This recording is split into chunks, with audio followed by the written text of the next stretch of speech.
नमस्कार, आदाब। DB live देख रहे हैं आप सब। आप बहुत बहुत स्वागत है आप सभी का मेरे खास प्रोग्राम नजर और नजरिया में। मैं हूं आपके साथ बुशरा खानम फहाद।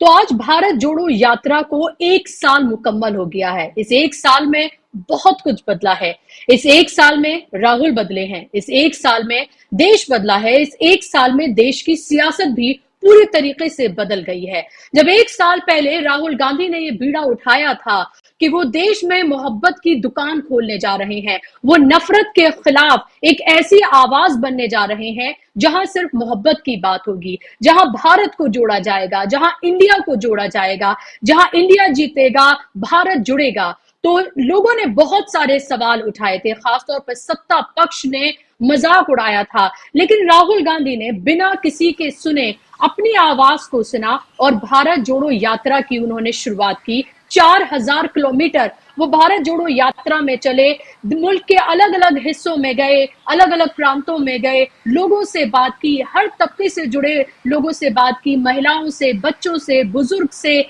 खिलाड़ियों से, मेहनत कश लोगों से, हर किसी से बात की और एक ऐसा राब्ता उन्होंने अपने और जनता के बीच में बनाया जिसको सत्ता में बैठे लोग कितनी भी अपनी तरफ से कोशिश करें कि वो इसी तरह का एक एक जो कनेक्शन है वो जनता के साथ बनाए, वो बना नहीं पा रहे हैं। हजार कोशिशों के बावजूद भी हजारों करोड़ रुपए राहुल गांधी की इमेज को खराब करने के लिए खर्च किए गए। दिन रात टीवी चैनल्स के जरिए, अखबारों के जरिए, सोशल मीडिया के जरिए उनकी इमेज को खराब करने की कोशिश की गई, कैरेक्टर असैसिनेशन उनका किया गया, लेकिन राहुल गांधी डटे रहे और खास तौर पर भारत जोड़ो यात्रा ने एक नए राहुल गांधी को देश के सामने पेश किया और वो ऐसे राहुल गांधी देश के सामने आए जिन्होंने देश की सियासत को पूरी तरीके से बदल दिया। आज इसी के इर्द गिर्द हम बात करेंगे कि 1 साल में भारत जोड़ो यात्रा की शुरुआत और अब जो आज उसने 1 साल मुकम्मल किया है, इसमें क्या कुछ बदला है। ना सिर्फ कांग्रेस की सियासत, राहुल गांधी, बल्कि देश की सियासत भी और राहुल गांधी को देखने का नजरिया भी। इसी पर हम बात करेंगे। हमारे साथ 3 खास मेहमान इस पर जुड़ेंगे, उनसे हम बात करेंगे, लेकिन उससे पहले निकिता मिश्रा मेरी जो संवाददाता है दिल्ली से, वो जुड़ गई हैं, कांग्रेस के दफ्तर के बाहर हैं, क्योंकि आज कांग्रेस की तरफ से प्रेस कॉन्फ्रेंस की गई और उस प्रेस कॉन्फ्रेंस में साफ तौर पर यह बताया गया कि किस तरह से ये पूरा 1 साल रहा। भारत जोड़ो यात्रा की बात की गई और ये कहा गया कि ये भारत जोड़ो यात्रा खत्म नहीं हुई, बल्कि अभी भी ये जारी है। निकिता, आपको अगर मेरी आवाज आ रही है तो आपसे मेरा सवाल कि आज प्रेस कॉन्फ्रेंस में क्या कुछ हुआ है। आज पवन खेड़ा जी के द्वारा प्रेस कॉन्फ्रेंस किया गया और इसमें ये बताया गया कि भारत जोड़ो यात्रा जो कि 7 सितंबर से शुरू हुआ था वो अभी तक निरंतर चालू है। कहीं लद्दाख जाते हुए तो कहीं इसके साथ आप देखेंगे तो काफी सारे इनके वीडियोस आए थे कि कभी लद्दाख गए थे तो कभी मोटर मैकेनिक के साथ तो कभी आजादपुर मंडी। इसी तरह में ये जो भारत जोड़ो यात्रा है अभी भी शुरू है और ये निरंतर चालू रहेगा।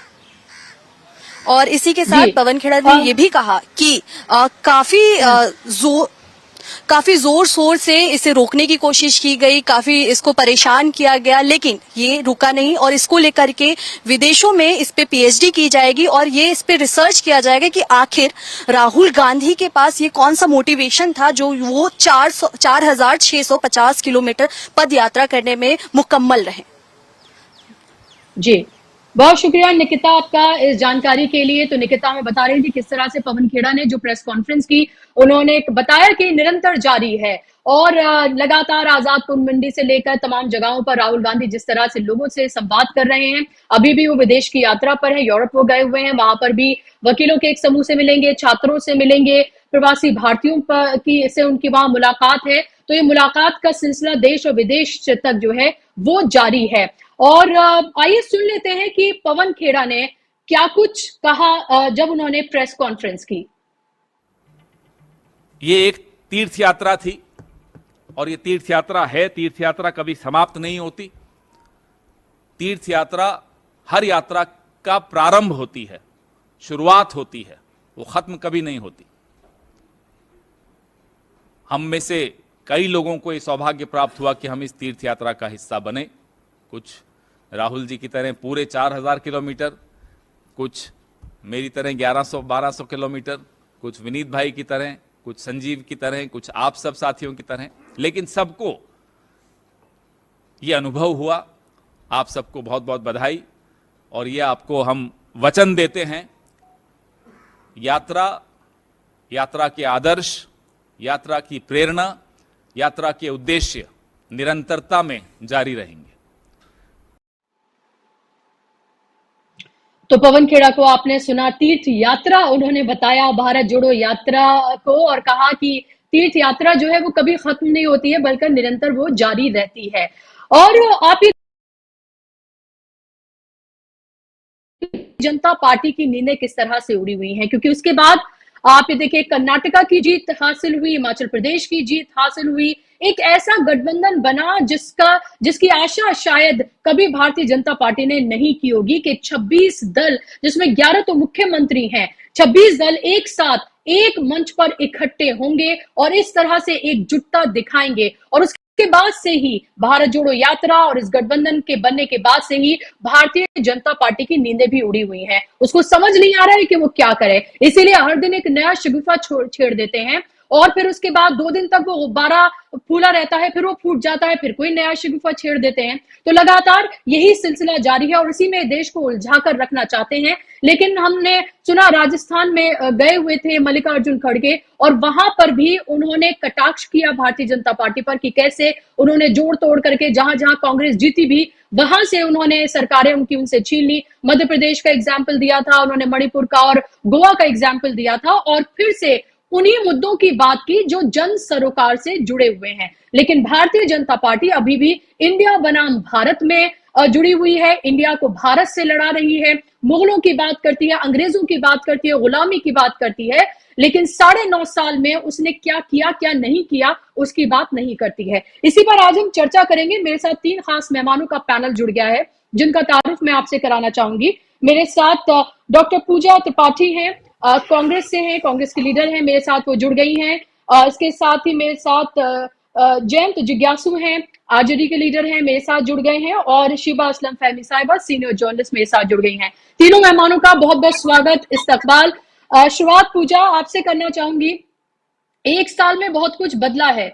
जब ये यात्रा शुरू हुई थी तो शायद लोगों ने नहीं सोचा होगा कि वो इस तरह की कामयाबी हासिल करेगी और 4000 किलोमीटर से ज्यादा राहुल गांधी चलेंगे, लोग उनके साथ जुड़ेंगे, अलग अलग स्टेट्स में जाएंगे, लोगों को भाषाओं, जाति और सबसे ऊपर उठकर जोड़ा जाएगा। क्या आपको लग रहा है कि तब से ही भारतीय जनता पार्टी की समझ में नहीं आ रहा है कि इसका तोड़ क्या लेकर आया जाए? बुशरा जी, मैं बहुत ईमानदारी से कहूंगी कि पिछले साल हम इस वक्त कन्याकुमारी में थे और हमें भी नहीं समझ आ रहा था कि ये यात्रा कैसे संभव है। मतलब हम सब साथ में थे, हम सब चलने को तैयार थे, पर राहुल जी 4000 किलोमीटर चलेंगे, पैदल चलेंगे। उनकी जिद थी कि वो कोई भी व्हीकल को यूज नहीं करेंगे, वो पैदल चलेंगे। और हमें भी इस बात पे डाउट्स थे, अपने खुद पर डाउट्स थे कि कैसे चला जाएगा। तो मुझे लगता है कि हम वो जो एक अंधेरे में कहते हैं ना, जनता की जनतंत्र में, जीती जागते जनतंत्र में विश्वास है, उसको राहुल जी ने कर दिखाया भारत जोड़ो यात्रा में। हम एक बहुत भयावह समय में जी रहे हैं, हम ऐसे समय में जी रहे हैं जहां आजादी के सबसे बड़े हमारे नेता, हमारे बापू, हमारे गांधी को महिषासुर बना दिया गया है। इस अंधेरे समय में ये जो, और समाज को हर एक खांचे में बिगाड़ दिया गया है और इनको आपस में लड़ाया जा रहा है। तो इस समाज के जो कोड़ पनप रहा था, उसको तोड़ने के लिए, जो सामाजिक संरचना की खाका तैयार करने के लिए राहुल जी ने एक बहुत बड़ी लकीर खींच दी भारत जोड़ो यात्रा के थ्रू। मुझे लगता है, मैंने इस 140 दिन में, सारे पूरी यात्रा भर नहीं रही, मैं कुछ कुछ जगहों पे गई, मैंने इस 140 दिनों में भारत को उनसे टूट कर गले मिलते देखा है, सर पे आशीर्वाद का हाथ रखते देखा है, उनके साथ चॉकलेट शेयर करते देखा है, मीलों दौड़ते देखा है कि राहुल गांधी जी से एक बार गले मिल जाए। तो हमें लगा था कि हमारा स्वागत कांग्रेस कैडर करेगी, कांग्रेस के नेता करेंगे, कांग्रेस के कार्यकर्ता करेंगे, पर कांग्रेस और भारत के बीच में तो वो डिफरेंस तभी खत्म हो गया था जब 7 सितंबर को ये यात्रा शुरू हुई थी।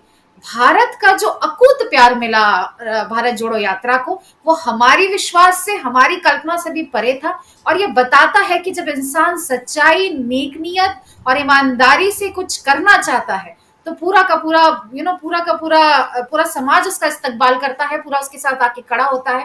मुझे लगता है ये भारत जोड़ो यात्रा की सबसे बड़ी उपलब्धि थी।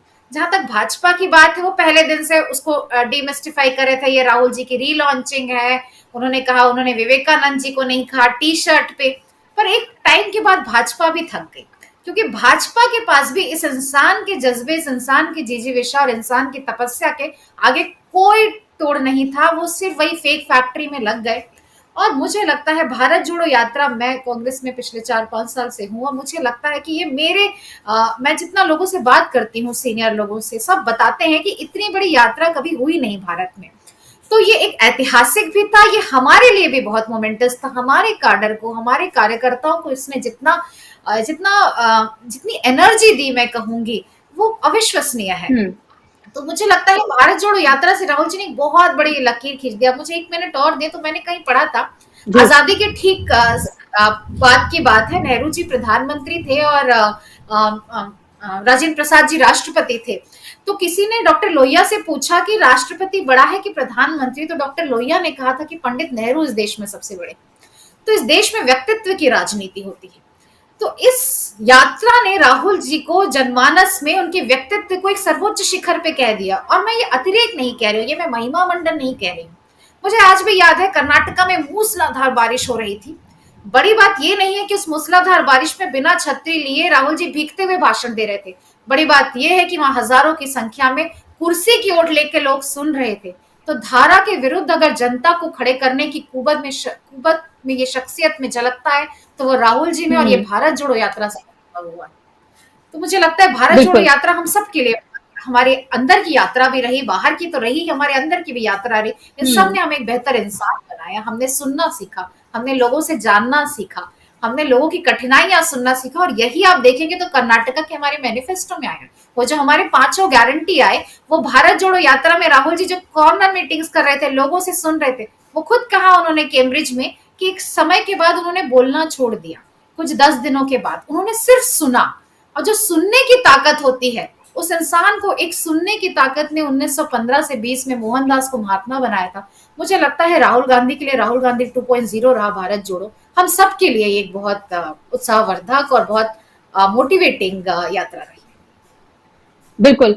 जयंत, अभी आप ये देखें कि जब राहुल गांधी ने ये यात्रा शुरू की थी, मुझे लगता था कि उस वक्त सबसे ज्यादा जरूरत थी एक ऐसे नेता की जो लोगों से डायरेक्ट संवाद करे, क्योंकि उससे इन 2014 से लेकर अब तक लोगों ने एक ऐसे नेता को सुना, देखा, जो सिर्फ अपनी बात करता है, जो सिर्फ मन की बात करता है, सुनता नहीं है। एक ऐसे लीडर को देखा जिसके बीच में दीवार, जनता और उसके बीच में एक दीवार है, जिससे डायरेक्ट संवाद नहीं किया जा सकता है। हर चीज स्टेज्ड, मैनेज्ड लगती है, और ऐसा नहीं लगता कि कोई सहजता से उनके बीच में जाकर उनके दुख दर्द तकलीफ को सुन रहा है, उनके साथ उनका जैसा बनकर उनसे बात कर रहा है।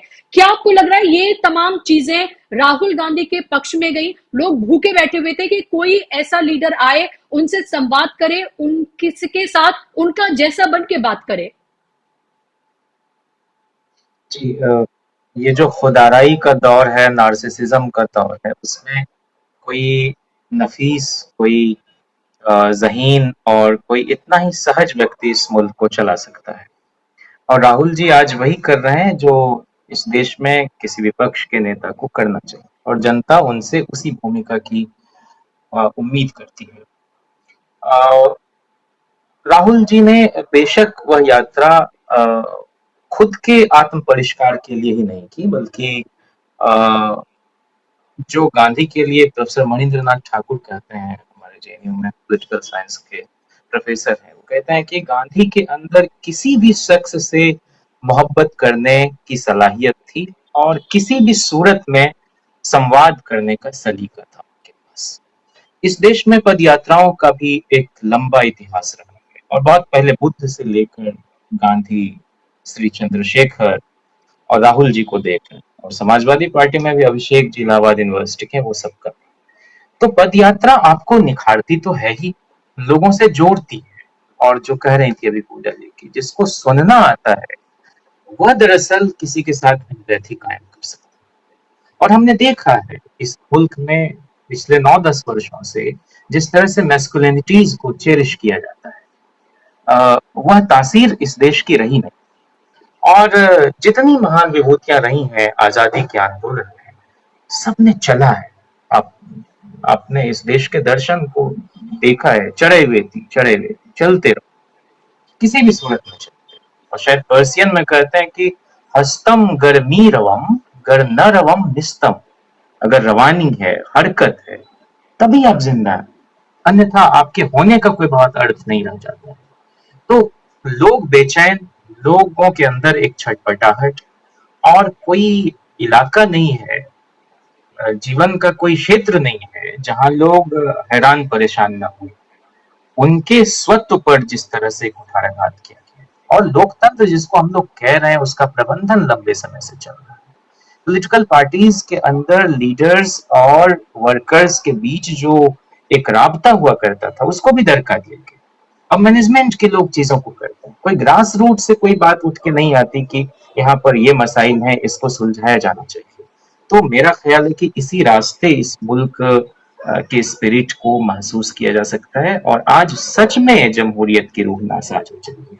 राहुल जी दरअसल उसी की तीमारदारी में लगे हुए हैं, और जितना वो चले हैं, देश की जो विविधता है और अलग अलग इलाके की जो अपनी खूबसूरती, उसको उन्होंने महसूस किया। और लोग उनसे जिस अपनत्व के साथ मिलते रहे, मोमिन कहते हैं कि मोमिन आया है तेरी बज़्म में, सोहबत आदमी मुबारक।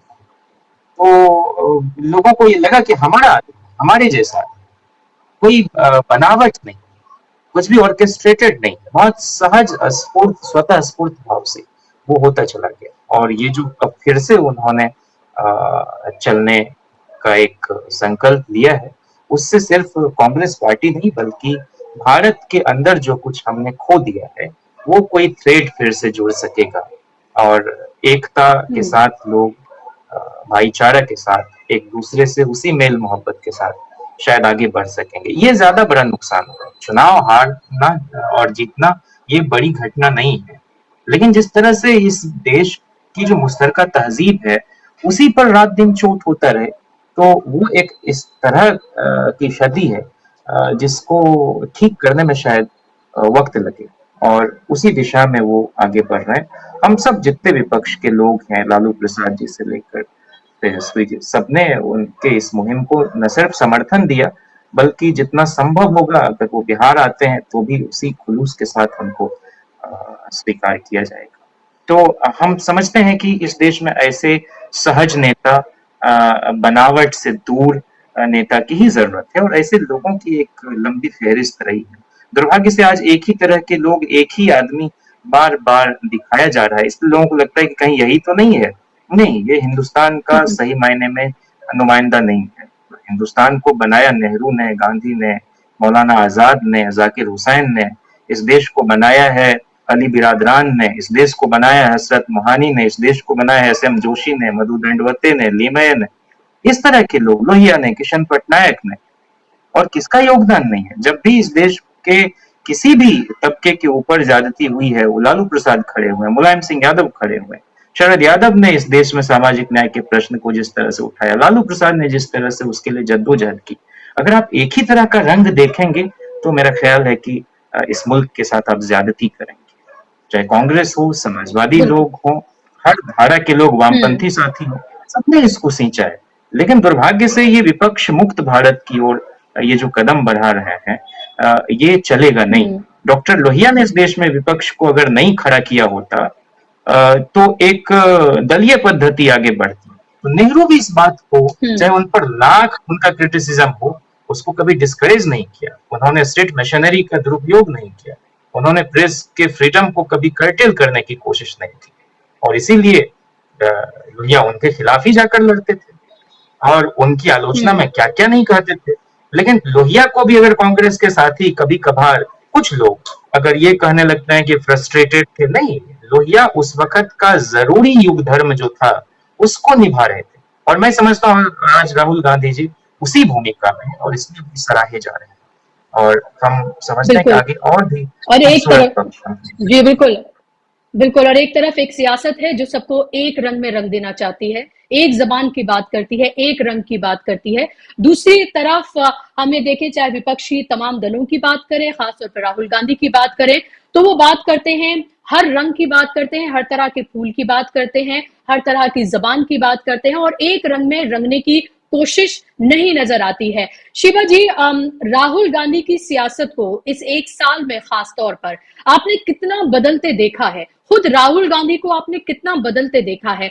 क्या आपको लगा कि सही वक्त पर जो लोगों को चाहिए था वो दरअसल एक प्लेट पर, एक थाली में अलग अलग तरीके से सजाकर राहुल गांधी ने परोसा? बहुत शुक्रिया बुशरा जी। आपने कहा कि राहुल गांधी को कितना बदलते देखा है। राहुल गांधी को भी बदलते देखा। राहुल गांधी की वजह से मीडिया का रुख को बदलते देखा, गोदी मीडिया को, और पूरे विपक्ष को बदलते देखा। जयंत आरजेडी पार्टी से यहाँ पर उनकी नुमाइंदगी कर रहे हैं, और जो अल्फाज उन्होंने मोतियों की तरह पिरोए हैं राहुल गांधी की शान में, उनकी शख्सियत के लिए, ये मुमकिन ही नहीं था। ऐसा गला काट कंपटीशन था कि भले ही हमारा विरोधी विपक्ष सामने एक ही हो, लड़ सभी रहे थे इस दुर्दांत दक्षिण पंथ से जो भाजपा लेकर के आई थी, लेकिन ये जो आवाज में जो शाइस्तगी है, जो मिठास है, जो समझ है कि इस देश को बनाना है, बचाना है, ये जो दिख रही है सब तरफ। आप ये देखिए कि कितने विरोध और नफरत के स्वर अपने आप खत्म हो चुके हैं, और सब तरफ अब इस पर बात हो रही है कि किस तरह से हम अपने अपने क्षेत्रों में जाकर के, आम जनता के बीच में जाकर के अपना संदेश दें, अपना मैसेज दें।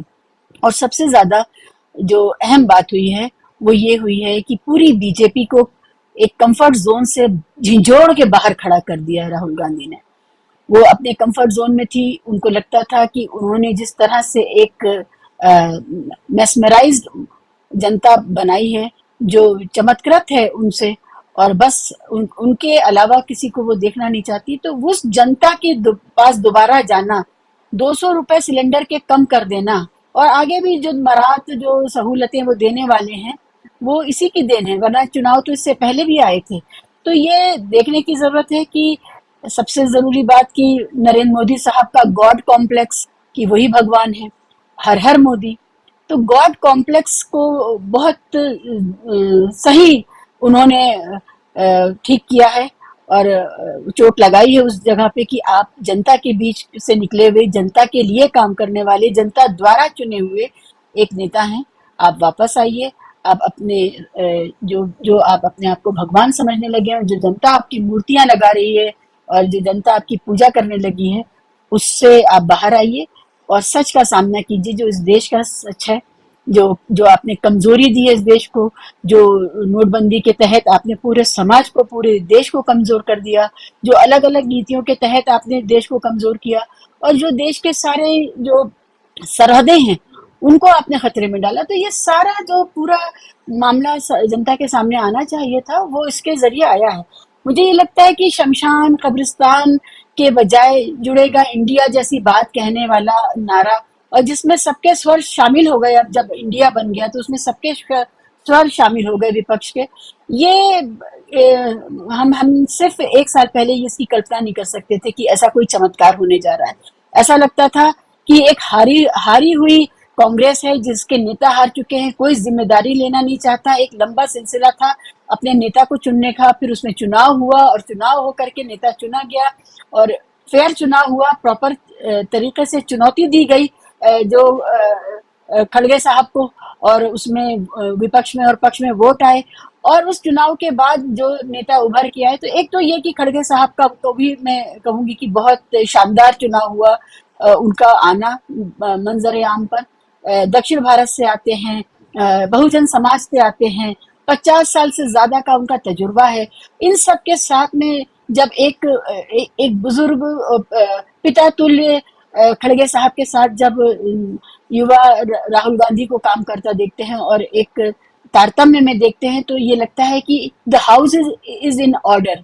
वो जो बिखरापन था वो खत्म हुआ है, और जो आवाजें अब निकल रही हैं प्रवक्ताओं को भी देखिए, पहले वो संबित पात्रा का जवाब देने की कोशिश कर रहे थे, पहले वो उनके तय किए हुए गिरावट पजीर गिरे हुए जो डिस्कोर्स था उसमें फंस गए थे। उनके पास डिफेंस के अलावा कोई तरीका नहीं था। आज वो नेहरू से लेकर के और राहुल गांधी से लेकर के और जो युवा नेता हैं उन सब के बीच में जो बात हो रही है, उन सब का जो जिक्र हो रहा है वो उस तरह का जिक्र है जिसमें किसी भी तरह से डिफेंसिव मोड नहीं है कि हम बचाव कर रहे हैं अपना। मोदी साहब ने क्या क्या बेचा जो नेहरू साहब का बनाया हुआ था, और किस तरह से उन्होंने एक नालायक उत्तराधिकारी की तरह देश को बेच बेच करके अपनी पार्टी को मजबूत किया, अपनी पार्टी के लिए उतनी धन दौलत इकट्ठा की कि वो पहले एक दो विधायक खरीदते थे, फिर वो बहुत सारे विधायक खरीदते थे, फिर वो पूरी सरकार खरीदने लगे, पूरी सरकार खरीद ली उन्होंने। ये जो काला धन है जो उन्होंने देश को बेच बेच के इकट्ठा किया और अपने धन्ना सेठों को मफाद दे करके इकट्ठा किया, वो भी काम नहीं आ रहा है, वो भी नहीं। और तीसरी बात, जैसे अभी पूजा जी कह रही थी कि नासूर, आप ये देखिए पूरे देश के शरीर पर, भारत माता के जिस्म पर इन्होंने इतने जख्म लगाए थे और उन जख्मों को रोज और ज्यादा गहरा कर रहे थे। ये उन जख्मों को नासूर बना रहे थे कि उनमें से खून और दर्द और मवाद निकल रहा था। हम कहीं पर भी किसी भी इलाके में देश के जाए तो हमें हिंदू मुस्लिम का ही एक डिस्कोर्स बचा था, तो वो उससे पलट करके लोग मुद्दों पे बात कर रहे हैं, हमारे नौजवान मांग रहे हैं। और सबसे जो घिनौनी बात हुई थी इस देश में नरेंद्र मोदी के जरिए, वो ये हुई थी कि उन्होंने अपने आप को जिस तरह स्थापित किया था कि मैं ही राजा हूँ, मैं ही भगवान हूँ, मुझे बनाए रखो तो तुम्हारा भला है। इस देश के नौजवान का जो सपना था वो खत्म कर दिया था। वो अपने लिए सपना नहीं देख रहा था, उसकी अपने लिए जो आकांक्षाएं थी वो इतनी छोटी, इतनी बौनी हो गई थी कि वो अपने बारे में नहीं सोचा था। उसको एक मकसद दिया गया था कि तुम इस राजा को मेंटेन करो, इसकी शान शौकत, इसके वैभव को मेंटेन करो, इसमें कमी नहीं आनी चाहिए। विपक्ष दुश्मन है, विपक्ष तुम्हारे राजा के शान शौकत में, वैभव में कमी ला रहा है, विपक्ष को मार दो, खत्म कर दो, वो उसको इस धरती पर रहने का अधिकार नहीं है। तो ये वाला जो डिस्कोर्स था युवाओं में, इस देश के बहुसंख्यक युवाओं में, कि तुम्हारा अपना कोई सपना नहीं होना चाहिए, तुम इस देश पे मर मिटो। जैसे अग्निवीर ला करके भी, अग्निवीर एक महापाप है इस देश के युवाओं के साथ। जो युवा अपने शरीर को दे रहे थे, अपने आप को संवार रहे थे इस देश को देने के लिए, अपना शरीर अर्पित कर रहे थे इस देश की सुरक्षा में, उन युवाओं को इन्होंने मुंह पर तमाचा मारा था। और वो जो अपराध है वो अपराध नहीं, वो पाप किया था, और उसको भी ये जनता बर्दाश्त कर गई थी। इतना भयानक डिस्कोर्स था, जनता वर्सेस का, भगवान वर्सेस का। तो ये जो गॉड कॉम्प्लेक्स है, उस गॉड कॉम्प्लेक्स को जो चेक किया है, आज वो आकर के जिस तरह बात कर रहे हैं, जो चेहरे पे चिंता है, वो होनी चाहिए एक नेता के। आपको पूरे 2 टर्म मिले हैं, उन 2 टर्म्स में 10 साल में अगर आप जनता के जीवन में सिर्फ और सिर्फ निराशा, अंधेरा ला सके हैं, आपने जो भी वादे किए, खासकर रोजगार का जो वादा है, आज हमारे इंजीनियर्स भी पकौड़ा बेचने को समझते हैं कि पकौड़ा भी सभी बेचेंगे तो पकौड़ा खरीदेगा कौन, ये जो समस्या है। तो इसको जो उन्होंने इस पर जो वापस विमर्श को लाए हैं, ये बहुत बड़ा योगदान है। तो मैं हमेशा ही कहूंगी, मोहब्बत से अपना कद बढ़ाया राहुल गांधी ने, और लगातार उस डिस्कोर्स को आगे बढ़ाया है जिससे नफरत जो है उसको, उसकी जो जगह होनी चाहिए, अब वो सरक करके कोने में उस जगह को नफरत पहुंच रही है। और आप सबसे ज्यादा, मैं पत्रकार हूं, मैं सिर्फ ये कहना चाहूंगी, गोदी मीडिया को आप देखिए, गोदी मीडिया ने जिसने पूरा साल कवर नहीं किया, भारत जोड़ो यात्रा को कवर नहीं किया, आज वो एजेंडा सेट करता है इंडिया, और उसके ऊपर वो भारत लाते हैं और अपना मजाक बनवाते हैं। तो सारा इंडिया के सब जगह से नामों को बदलने के बजाय एक आदमी को बदलो, सारा देश आराम से जिएगा, कुछ बदलना नहीं पड़ेगा। तो इंडिया को भारत से नहीं बदलना है, हमें एक उस आदमी को बदलना है जो हर कुछ जो अर्जित है, जो मेहनत से कमाया हुआ है, उसको बहाने को तैयार है, सिर्फ अपने अहम के आगे, अपने ईगो के आगे। जी बिल्कुल। तो आप बहुत पुरुम्मीद भी नजर आ रही हैं, और आपको लग रहा है कि आने वाला वक्त शायद सुनहरा हो जाए, और सब शायद पैनल में बैठे लोग भी यही उम्मीद कर रहे हैं। लेकिन डॉक्टर पूजा, अगर कल हम ये देख रहे हैं कि जब भारत जोड़ो यात्रा शुरू हुई थी, तब जैसी भीड़ इकट्ठा होनी शुरू हुई, राहुल गांधी जब सड़कों पर निकले, तो शायद भारतीय जनता पार्टी को इसकी उम्मीद नहीं थी, नरेंद्र मोदी को इसकी आशा नहीं थी, और इसीलिए उन्होंने सोचा कि जैसे राहुल गांधी की इमेज को वो हमेशा से खराब करते आए हैं, चाहे जोक्स के जरिए, मीडिया के जरिए, व्हाट्सएप यूनिवर्सिटी के जरिए, वैसा ही कुछ करके इसको भी करेंगे, इसको भी खराब करने की कोशिश करेंगे। इसलिए उनकी टी शर्ट की बात की गई, जब वो कड़कड़ाती सर्दी में सिर्फ हाफ बाजू की टी शर्ट पहन कर निकले तो कहा कि अंदर घेरा बना के कहा कि देखिए वार्म अप पहने हुए, ये एक अलग तरह की टी शर्ट है, वो तमाम करने की कोशिश की गई। और अब फिर से हम ये देख रहे हैं कि राहुल गांधी और प्रियंका गांधी को लेकर एक तरह से ये नैरेटिव बनाया जा रहा है, हालांकि उसमें वो फेल है। पहले एक बहुत ही घटिया किस्म की एक वीडियो शेयर की गई जिसमें उन दोनों के रिश्तों को दिखाया गया। उसके बाद हम अब फिर से एक पिक्चर जो है शेयर की गई है जिसमें सोनिया गांधी जो है क्राउन लगाए हुए क्वीन है और पीछे राहुल गांधी और प्रियंका गांधी हैं। तो अब ये कोशिश की जा रही है कि कहीं ना कहीं बहन भाइयों को आपस में जो है वो लड़ाया जाए, क्योंकि उनके यहाँ खुद शायद रिश्तों की कोई मर्यादा नहीं है। क्या आपको लग रहा है कि अब ये तमाम तरीके, ये तमाम स्ट्रेटेजी, प्रोपेगेंडा, नैरेटिव काम नहीं कर रहा है, या कुछ लोगों को अभी भी ये खुश करता है? मुझे लगता है इन्होंने जो हजारों का, मेरी आवाज आ रही है क्योंकि यहाँ जी खराब है। तो मुझे लगता है इन्होंने जो हजारों करोड़ों रुपए खर्च करके जो प्रोपेगेंडा बनाया था, उसको राहुल गांधी ने बिना कुछ कहे भारत जोड़ो इस यात्रा से बिल्कुल पूरी तरीके से ध्वस्त कर दिया। तो इन्होंने बहुत कोशिश की भारत जोड़ो यात्रा को भी डिफेम करने की, जो ये कर नहीं पाए। अब जो ये कर रहे हैं, मुझे लगता है कि राजनीति का एक गरिमा होती है, राजनीति का एक डिस्कोर्स होता है। इनके पास मुद्दों की राजनीति नहीं है। इन्हें महंगाई पे बात नहीं करनी, इन्हें बेरोजगारी पे बात नहीं करनी, इन्हें जो हमारा चाइना हमारा एग्रेसिव हो रहा है हमारे बॉर्डर्स पे, उस पे बात नहीं करनी, इन्हें कास्ट सेंसस पे बात नहीं करनी, इन्हें बात करना है प्रियंका और राहुल के झगड़े पे। मैं जितना ऐसा कांग्रेस वर्कर जानती हूँ, जितना हम सब जानते हैं, यह परिवार, इस परिवार की जो बॉन्डिंग है, ये परिवार बहुत ही अटूट सा परिवार है। और इस परिवार पर उंगली उठाना मतलब इस तरीके से है कि आसमान पर थूकना। क्योंकि अगर प्रियंका जी ने अपने इंटरव्यू में यूपी में ये भी कहा कि मैं अपने भाई के लिए जान दे सकती हूँ और वाइस वर्सा भाई मेरे लिए जान दे सकता है, तो ये भाई बहन के पावन पवित्र रिश्ते पे जिस तरीके से ये कमेंट कर रहे हैं, आज भी एक क्राउन का पोस्टर जारी किए हैं, मुझे लगता है भाजपा ना इंडिया अलायंस बनने से बिल्कुल बौखला गई है, हड़बड़ा गई है, डर गई है।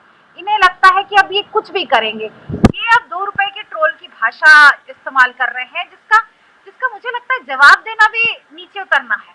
लेकिन अब मेरे जवाब देंगे, हम इन्हें जवाब देंगे कि आज ही मैंने एक न्यूज आर्टिकल पढ़ा कि कोई भाजपा के कोई दलित नेता है, उन्होंने प्लेन में वो गुस्सा हुए, उन्होंने कहा कि मैं प्लेन नहीं, मैं एयर होस्टेस को भी खरीद दूंगा।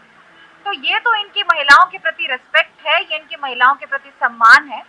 तो ऐसे लोग अगर भाई बहन के रिश्ते पर उंगली उठाते हैं तो ये कुछ ना बोले, मतलब बहुत ही थिथला, बहुत ही शैलो, बहुत ही घटिया किस्म का वार है ये। और मुझे लगता है हर कोई जानता है कि ये एक पुत्र अपनी माँ से कितना, हमने भारत जोड़ो यात्रा में देखा, सोनिया जी कर्नाटका में आई थी, उनका हाथ पकड़ के गाड़ी में बैठाए कि नहीं कुछ हो गया। थोड़ी दूर चलने के बाद हम सब जानते हैं कि वो बीमार है, अब नहीं चलना है। वो जिद भी की कि मुझे चलना है, लेकिन उन्होंने बोला नहीं नहीं अब नहीं चलना है। तो ये जो है, उसके बाद राहुल जी की जिद की परिवार का कोई कांग्रेस का अध्यक्ष नहीं बनेगा। ये सिर्फ एथिकली ऊंचे पोजीशन पे नहीं है भाजपा से, इनमें वो बॉन्डिंग भी है। उस पे ऐसे कटाक्ष करना, उस पे करना, मुझे लगता है कि ये भाजपा बिल्कुल ही मानसिक रूप से दिवालिया हो गई है और इस पे बोलने के लिए कुछ नहीं है। बहुत ही घटिया और बहुत ही घटिया किस्म का ये वार। जी, आपके पास लौटूंगी मैं पूजा कुछ और सवालों के साथ। जयंत, आप ये देखिए कि जब से भारत जोड़ो यात्रा हुई है और उसके साथ साथ जो हमने देखा कि जो अपोजिशन यूनाइट हुआ है, उन्होंने इंडिया नाम से अपना जो फ्रंट बनाया है, उसके बाद से हम ये देख रहे हैं कि जैसे भारतीय जनता पार्टी की नींदें सी उड़ गई हैं और एक बौखलाहट में वो अलग अलग तरह की चीजें एक्सपेरिमेंट कर रहे हैं, लेकिन वो सारे एक्सपेरिमेंट उनके फेल होते हुए ही साबित हो रहे हैं, क्योंकि एक बबल सा है, उसको वो बाजार में होता है ना, जैसे कि आप टेस्ट करते हैं या पानी में पत्थर फेंक के आप टेस्ट करते हैं कि देखें कि कितनी लहरें उछलती हैं, तो वैसे ही वो टेस्ट कर रहे हैं बार बार, लेकिन वो टेस्ट जो है उनका फेल ही साबित हो रहा है। और इस सबके बीच मोहन भागवत का ये बयान आना और उनका ये कहना कि जब तक समाज में भेदभाव है तब तक आरक्षण जारी रहना चाहिए। उन्होंने महाराष्ट्र के नागपुर में ये कहा एक कार्यक्रम में, और उन्होंने कहा कि भेदभाव भले ही नजर नहीं आए लेकिन ये समाज में व्याप्त है। उन्होंने 200,000 साल की बात की, उन्होंने आरक्षण की वकालत की बात की। तो 200,000 साल की वो बात कर रहे हैं। 2015 में हमें याद है कि जब बिहार में इलेक्शन था तो यही मोहन भागवत थे, तब इन्होंने आरक्षण को लेकर क्या कहा था। आज वही मोहन भागवत है जो आरक्षण की वकालत कर रहे हैं, 2000 साल की बात कर रहे हैं। 2000 साल पहले ना तो कांग्रेस, ना तो अंग्रेज थे और ना ही मुगल थे। 2000 साल पहले कौन थे ये सबको पता है। तो आपको लग रहा है कि ये एक घबराहट है और ये पॉलिटिक्स का जो डिस्कोर्स है, जिस तरह से भारतीय जनता पार्टी सियासत करती आई, उस सबको भी, जो आरएसएस करते हैं उस सबको भी बदल रहा है।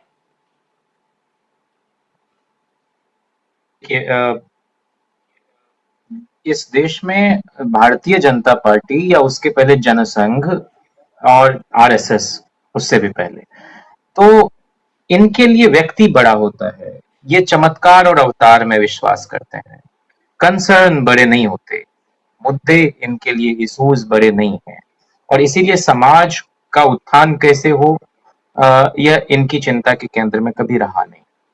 हरिशंकर परसाई ने एक बार लिखा कि वो इंदिरा जी का जमाना था और जिस तरह से देश की अखंडता पर कुछ बाह्य ताकतों के द्वारा हमारे आंतरिक मामलों में दखलंदाजी की आशंका बढ़ी, तो कहा कि भाई नहीं, पंजाब में आपको ठीक से हैंडल करना चाहिए। अटल बिहारी वाजपेयी का ऑन रिकॉर्ड में, और जब कर दिया गया तो उसके बाद बोला कि इसकी जांच होनी चाहिए। तो भाई प्रधानमंत्री के स्तर पर कोई काम हो गया, अब इसकी जांच कहाँ से आप कराओगे? तो परसाई जी ने उस पर बड़ा ये किया कि दरअसल इनके कई मुंह होते हैं। ये अगर बोलें कि हम पूरब में जाएंगे तो निश्चित आप इस बात पर शक शुबा रखें कि ये कहीं दक्षिण कहीं पश्चिम की तरह ये बढ़ेंगे। तो बिहार में एक बार बयान देकर 2015 में इन्होंने अपनी दुर्गति करा ली। अब ये कोई सुषुप्तावस्था में आम आवाम नहीं है, बहुत चेतना संपन्न लोग हो गए, हर बिरादरी, हर तबके। तो इनकी तो शल्य क्रिया करके रख दी गई। लालू प्रसाद जी सब जगह वो बंच ऑफ थॉट्स लेकर घूम गए पूरे बिहार में कि भाई ये देखो तुम्हारे साथ क्या होने वाला, और ये संविधान को बदल देंगे एक रोज। और ये बार बार जो है आइन के दायरे से बाहर छलक के ये लोग बयान देते रहते हैं। तो ये जो कह रहे हैं कि हम नई आरक्षण कायम रखेंगे और समाज में भेदभाव है, आरक्षण को तो इतना निष्प्रभावी इन्होंने कर दिया है कि लेटरल एंट्री के जरिए डिप्टी डायरेक्टर और ज्वाइंट सेक्रेटरी लेवल के पोस्ट भरे जा रहे हैं। यूपीएससी के जरिए जो एक थोड़ी सेंटिटी बची हुई थी जिस इम्तिहान की, वहां भी ये शरारत कर रहे हैं। जो प्रधानमंत्री की कॉन्स्टिट्यूएंसी है बनारस, वहां बीएचयू के छात्र लंबे समय से आंदोलित और उद्वेलित थे। मांग क्या है कि भाई हॉस्टल अलॉटमेंट में ओबीसी को, पसमानदा तबके को आप रिजर्वेशन दो, क्योंकि ये मंडल कमीशन की रिपोर्ट में भी था कि अलग से कोचिंग की व्यवस्था हो, छात्रावास की व्यवस्था हो, ताकि लोग निर्भय होकर एक इमेजिनेटिव ब्रेन के साथ पढ़ाई लिखाई कर सकें। तो इनको उन सब चीजों से लेना देना नहीं। दूसरा, इस यात्रा ने भी इनको दबाव में लाया, और बिहार में जिस तरह से लालू प्रसाद जी और नीतीश जी एक साथ आए दोबारा, तो इनको पता है कि यहाँ से तो डिस्कोर्स सेट हो जाना है और रिजर्वेशन पर ये जरा मुंह तो खोलें। हालांकि इन्होंने रिजर्वेशन को कहीं का नहीं छोड़ा। अब उसके भग्नावशेष भी आपको दिखाई नहीं पड़ते। विश्वविद्यालयों में जिस तरह से बैकलॉग था और जिस नमूने किस्म के लोगों के इन्होंने अपॉइंट किया, वो तो 30 साल तक नॉलेज सिस्टम पर काबिज रहेगा और किस किस तरह के स्टूडेंट प्रोड्यूस होंगे। तो चूंकि संविधान है तो इसलिए तमाम प्रोसीजर वही अपनाए जाते हैं, लेकिन ला के आपके सामने खड़ा कर दिया जाता है कैसे कैसे। तो इंस्टीट्यूशन बिल्डिंग के बगैर नेशन बिल्डिंग की संकल्पना कभी पूरी हो ही नहीं सकती। प्रोफेसर राकेश बिडदयाल ने किताब लिखी JNU the making of university, और उसमें बताया उन्होंने कि किस तरह से उस समय छागला से लेकर और तमाम लोग, और नेहरू का जो विजन इंदिरा जी के समय में एक ऐसी यूनिवर्सिटी तो हो, कोई ऐसा इदारा तो हो जहां हम बता सकें कि रिसर्च किस तरह से किया जा सकता है और सोसाइटी का किस तरह से भला हो सकता है। आपने यात्रा की बात की, राहुल गांधी जी के हम नाम रहे और बड़े दार्शनिक इस देश के राहुल सांकृत्यायन साहब, उन्होंने एक यात्रा वृत्तांत लिखा, अथातो घुमक्कड़ जिज्ञासा, और उसमें उन्होंने कहा दुनिया की सबसे खूबसूरत कोई वस्तु है, कोई चीज है, तो वो है घुमक्कड़ी या यावड़ी। और उसमें वो हालांकि वो शास्त्र वगैरह का हवाला देते हुए उसकी शुरुआत करते हैं कि जिज्ञासा ऐसी चीज के लिए होनी बतलाई गई है जो कि श्रेष्ठ तथा व्यक्ति और समाज सबके लिए परम हितकारी हो।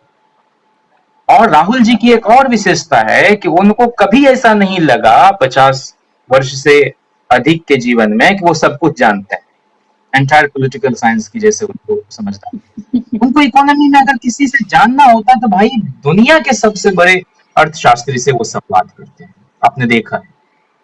उनको अगर हेल्थ इशू पर किसी से बात करनी है तो उसके में एक्सपर्टीज रखने वाले लोगों से बात करते हैं। और अपने बुजुर्गों का जिस तरह से वो सम्मान करते हैं, बताइए एक बार 2 घंटे की यात्रा उनकी साउथ में अपनी गाड़ी में बिठा के वो लेते हुए शरद जी को, और वो इसको कम से कम 3 बार 4 बार उन्होंने पब्लिकली बोला कि नहीं वो हमारे गुरु है। और भाई जो मोतीलाल नेहरू से लेके और पंडित नेहरू और इंदिरा गांधी, राजीव गांधी, सोनिया गांधी, इस तरह के परिवार में जिनकी परवरिश हुई हो, वो एक व्यक्ति को ये कह रहे हो, जो खुद राजीव गांधी के खिलाफ अमेठी में जाकर चुनाव लड़े हो शरद जी, संजय जी की डेथ के बाद, उनके बारे में ये ख्याल, और वो खुश करने के लिए नहीं, सच में उस बात को महसूस करने वाले व्यक्ति, ये हमारे गुरु हैं, इनसे हमने जितना भारतीय राजनीति के बारे में सीखा है उतना किसी ने मुझे नहीं सिखाया। और शरद जी ने उनको बताया क्या था, वो आज मैं आपके सामने रखूं, जो उन्होंने कभी मुझसे साझा किया था। उन्होंने यही कहा कि गांधी तो कोट पहनते थे जब वो गए पढ़ाई करने बाहर, लेकिन जब इस देश में आए तो गोखले ने उनसे यही कहा कि इस देश को पहले जानो, समझो, घूमो, लोगों के बीच वक्त गुजारो, कहीं जाओ तो वहीं ठहरो। तो वहां के लोगों की वेशभूषा को अपनाओ। तो राहुल गांधी जी को देखिए, बहुत साधारण ढंग से लोग जिस तरह से रहते उस तरह से रहते, बर्ताव करते। तो उन्होंने कहा कि ये मुझे किसी ने नहीं बताया। और अम्बेडकर के लिए और मल्लिकार्जुन खड़गे को जिस तरह की कदर करते हैं, राहुल जी से मिलने गए तो कहा कि हमारे लिए आपका क्या सुझाव है नई जनरेशन के लिए। ये आपको दुर्लभ, मैं कह रहा हूँ कि सार्वजनिक जीवन में रहने के लिए सरल, सहज और इस तरह के जो वर्चू हैं वो आपके अंदर होने चाहिए, लेकिन दुर्भाग्य से इसकी भी बहुत कमी हो गई है पब्लिक लाइफ में। तो इसलिए मोहन भागवत जो कुछ कह रहे हैं उसके ठीक उलट उनका आचरण होता है। इस देश की महिलाओं के लिए क्या आरएसएस के लोगों का ख्याल है, गुरु गोलवलकर का क्या ख्याल रहा है, तो ये किसी से छुपा हुआ नहीं है। तो पर्दे डालते हैं, लेकिन अगर वो इस तरह की बातें अपने काडर से भी कहें, आरएसएस के लोगों से कहें, उन्मादी जो बजरंग दल के लोग हैं उनसे कहें, इनके जितने अनुषंगिक संगठन हैं और जो उपद्रव करते रहते हैं इधर उधर, जिनका संविधान में कोई यकीन ही नहीं है, गांधी की प्रतिमा को तोड़ा जाता है, अंबेडकर की मूर्ति को ढाया जाता है, और मुसलमान तो इस देश में उनके इमेजिनेशन में नहीं। इससे बड़ी हिमाकत क्या होगी कि आपने इस तरह से डिसइंफ्रेंचाइज कर दिया है कि एक भी आदमी को आपने लोकसभा का टिकट नहीं दिया। ये हिमाकत, ये कोई कम बड़ा दुस्साहस है। तो आप कौन सा, आप सबका साथ सबका विकास ढकोसला है। और मुझे ताज्जुब और कभी कभी क्रोध इस बात पर आता है कि कुछ इधर का लगता है उधर का हो जाए वाले लोग सब भी कुछ बयान को बहुत लिटरली लेने लगते हैं, बहुत सतही तौर पर जो समझदारी होती है। उन्होंने तो कहा सब ठीक समझ, बस अरे भाई देश के लोगों के साथ आप जो ज्यादती कर रहे हो, किसी को आपने छोड़ा है? सारे अपोजिशन के लीडर्स को आपने हैरास किया है। बुजुर्ग बीमार लोग, मैंने यरवदा जेल में शायद थे गांधी, और उन पर जो है 124A के तहत सेडिशन का चार्ज लगा हुआ था। और अंग्रेजों के अंदर भी इतनी करुणा थी कि कहीं इनको कुछ हो ना जाए तो समय से पहले उनको रिलीज कर दिया। लेकिन लालू प्रसाद जी के साथ इन्होंने क्या किया, और ऐसे बहुत सारे लोगों के साथ। तो और अभी मान लीजिए वो बैडमिंटन खेलते हैं तो कहता है कि उनका बेल खत्म कर दिया जाना चाहिए। तो कोई राहुल इसीलिए उम्मीद भरे नेता हमको नजर आते हैं, या किन्हीं को भी इस देश में, उनके अंदर करुणा है, असीम करुणा, मानव मात्र के लिए करुणा है। गांधी के जंतर को उन्होंने पढ़ाई नहीं आत्मसात किया है कि जब भी तुम्हें संदेह हो तो उस आदमी का चेहरा ध्यान में लाओ जो एकदम समाज का आखिरी व्यक्ति है, और तुम्हारे कदम किसी उठाने से उसका हित होगा या नहीं। Right to education, right to information, food security bill, क्या नहीं उस समय राइट बेस्ड चीजें आई थी। और हमारे जैसा आदमी आपके सामने खड़ा होकर बोल रहा है कि ये भी उसी यूपीए की देन है जिसमें हमारी पार्टी सेकेंड लार्जेस्ट पार्टी थी सरकार में शामिल, और अर्जुन सिंह जी ने हायर एजुकेशन इंस्टीट्यूशन में 27% रिजर्वेशन दिया, तो मंडल 2, मंडल का दूसरा मंडल कमीशन का रिकमेंडेशन था। तो ये नहीं है, बल्कि मंडल कमीशन जिस समय सेकेंड बैकवर्ड क्लासेस कमीशन बना, तो जिस मियाद में उसको अपनी रिपोर्ट सबमिट करनी थी नहीं हुआ। इंदिरा गांधी जी ने कई एक्सटेंशन दिए और तब जाके उनके समय में वो ये हुआ। तो मैं यही कह रहा हूं कि जिसको भी इस देश से प्रेम होगा वह कम से कम संविधान को पिचकाएगा नहीं, बल्कि अपने आचरण से उसमें थोड़ा फैलाव लाएगा। उसमें तो है ही अमेंडमेंट का प्रोविजन, वक्त के हिसाब से कुछ अगर परिवर्तन करना हो, लेकिन आप क्या उसके मूल ढांचे पर प्रहार करेंगे? तो ये शरारत इस देश में हो रही है और हमारा किसी से विरोध नहीं हो सकता। हम तो कांग्रेस कह रही है ना कि भाई कास्ट सेंसस होना चाहिए, बहुत सारी पार्टियां कह रही हैं कास्ट सेंसस होना चाहिए, एक जमाने से इसकी मांग है। मैंने काका कालेलकर ने भी जब अपनी रिपोर्ट दी थी उसमें भी था कि 61 की जनगणना जो है जातिवार कराई जानी चाहिए। दुर्भाग्य से 1931 के बाद इस देश में कोई भी सरकार नहीं करा सकी है। 81 की होनी थी, चरण सिंह जी प्रधानमंत्री थे। 91 की होनी थी, वीपी सिंह जी इस समय प्रधानमंत्री थे, नहीं हो सका, सरकार गिर गई, टूट फूट गया, चंद्रशेखर जी प्रधानमंत्री हो गए। देवगौड़ा की सरकार ने कहा एक में होनी चाहिए। 2011 में फाइनली डॉक्टर मनमोहन सिंह जी ने कमिट किया था फ्लोर ऑफ द हाउस पर, उसको कराया तो गया। लेकिन कांग्रेस के अंदर जो उस वक्त मैं नाम नहीं लेना चाहता, एक आध लोग एक तो अब इस दुनिया में हैं, उन्होंने मनमोहन सिंह जी को भी दगा दे दिया। तो मैं कह रहा हूं हर दल में दो तरह की धाराएं शुरू से रही हैं। क्या नेहरू को अपने दल में संघर्ष नहीं करना पड़ा था? जिस समय आपको आचार्य नरेंद्र देव को हराया गया था, तुलसी दल बंटवा के और बाबा राघव दास का समर्थन करके, पंडित नेहरू जी बहुत खुश नहीं थे गोविंद वल्लभ पंत जी से, कहा कि ये ठीक नहीं हुआ, नरेंद्र देव जैसे आदमी को हराया गया।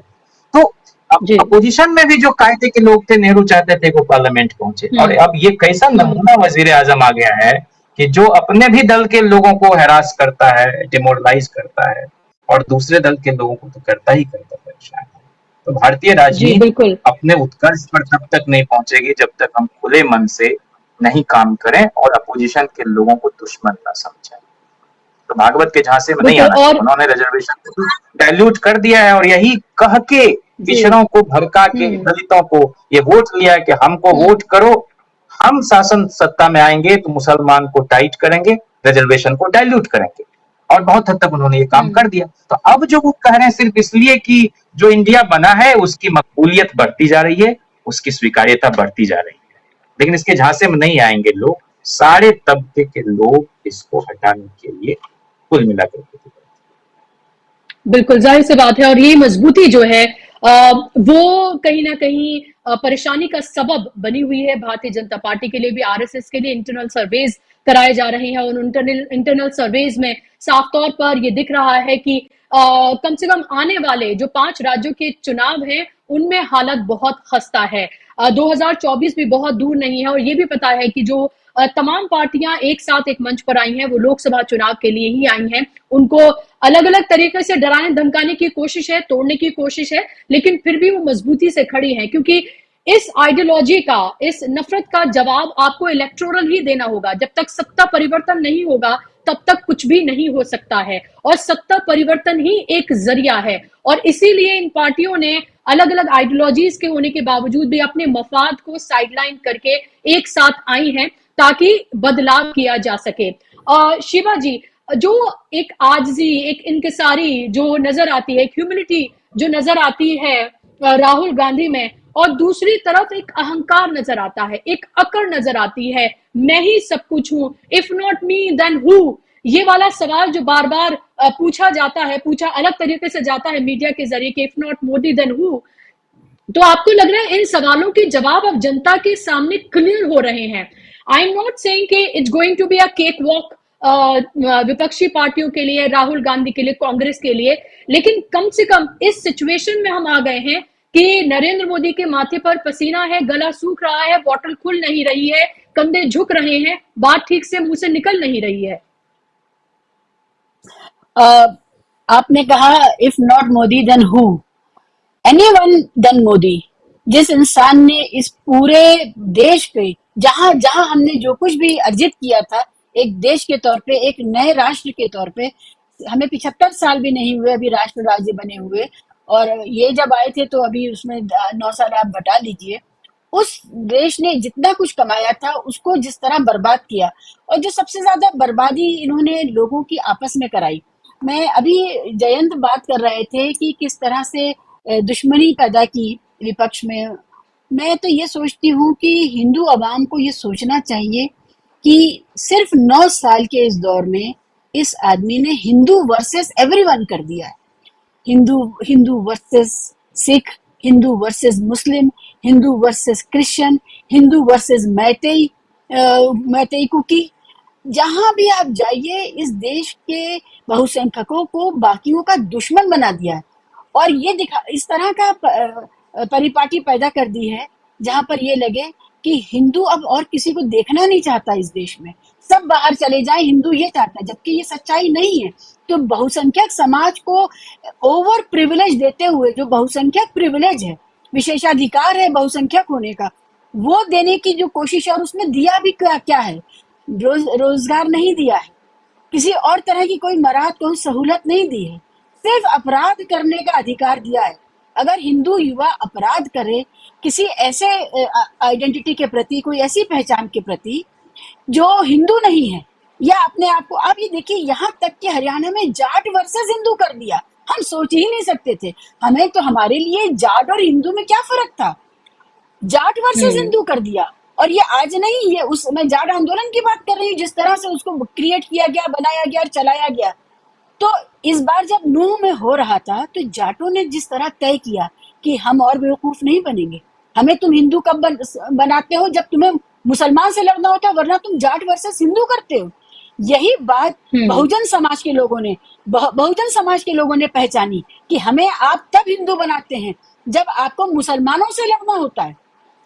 और जब आप ये देखिए कि जिनके ऊपर पेशाब किया जा रहा है, जिनको इज्जत से अपनी, मतलब बारात जो है वो एक दिन की होती है, इंसान जिंदगी भर याद रखता है, वो एक कोमल और एक खूबसूरत भावना, आप दलित दूल्हा को मारते हैं, पीटते हैं, उसकी बेइज्जती करते हैं, उस एक दिन की भी उसकी इज्जत आपको बर्दाश्त नहीं होती है। हर रोज तो वो आपको माई बाप कह ही रहा है, आपके चरण छू ही रहा है। तो ये जो हेल्पलेसनेस है और पावरलेसनेस है इन आइडेंटिटीज की, देखिए गरीबी एक चीज है, गरीबी तो है ही पावरलेस बनाती है, लेकिन गरीब ब्राह्मण के भी पांव छुए जाते हैं, पांव लागू पंडित जी किया जाता है। एक हैसियतदार बहुजन समाज से आने वाले चीफ मिनिस्टर, पिता के चीफ मिनिस्टर पुत्र अखिलेश यादव जब घर छोड़ते हैं अपना, तो उसको गौमूत्र से पवित्र किया जाता है। ये सिर्फ ये बताने के लिए कि तुम अहीर हो, तुम अपनी औकात समझो, तुम जानवर के पेशाब से ज्यादा घिनौने हो हमारे लिए। हम जानवर के पेशाब से उस जगह को साफ करेंगे जहां तुम बैठे उठे रहे। ये जो बात है, ये इन्होंने पूरा बहुसंख्यकवाद जो पैदा किया था और जिससे ये सबको लड़ा रहे थे, उस पर जो कुठाराघात हुआ है, आप देखिए, जनता जनार्दन खुद अपना मोबाइल उठा करके जिस तरह का जर्नलिज्म कर रही है, उस हताशा में कि हमारा गोदी मीडिया, हमारा कॉर्पोरेट मीडिया नहीं कर रहा, हम ही करेंगे, और जिस तरह से वो ग्राउंड रिपोर्ट्स हम लोगों को भेज रही है।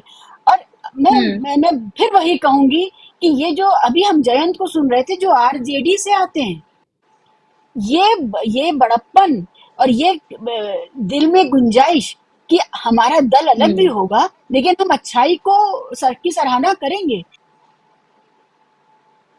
बिल्कुल, ये तहजीब और बिल्कुल यही बात है। ये वापस आई। ये छोटी बात नहीं है। विपक्ष की, बिल्कुल बिल्कुल। वक्त की क्योंकि कमी है मेरे पास शिवा जी, इसलिए मुझे माफ कीजिएगा, आपको बीच में रोकना पड़ रहा है। पूजा से एक आखिरी सवाल लूंगी मैं और उसके बाद प्रोग्राम को वाइंड अप करूंगी। जनरली मैं 45 पे कर देती हूँ, लेकिन आज जो हमारे मेहमान हैं उनकी बातें इस तरह की हैं कि प्रोग्राम थोड़ा आगे बढ़ गया है। लास्ट मेरा सवाल डॉक्टर पूजा आपसे, जाहिर सी बात है कि जो हम बात कर रहे हैं वो भारत जोड़ो के इर्द गिर्द कर रहे हैं, लेकिन हमें ये भी नहीं भूलना चाहिए कि जातीय जनगणना जो है वो भी एक बड़ा इशू है, जिस पर लगातार, खासतौर पर बिहार की हम बात करें तो वहां सर्वे हुआ, उसके बाद हमने देखा कि कैसे केंद्र जो है सुप्रीम कोर्ट में हलफनामा दाखिल करके कहती है कि ये उनके इख्तिदार में नहीं है, वो नहीं कर सकते हैं। तो और फिर उसके बाद जैसे ही इसका रिबटल पेश किया गया, घबरा के दोबारा से उन्होंने उस पैराग्राफ को ही हटा दिया कि सर्वे किया जा सकता है। तो एक तरफ मोहन भागवत का ये बयान, दूसरी तरफ सरकार क्या करती है सुप्रीम कोर्ट में, वो भी हमारे सामने है।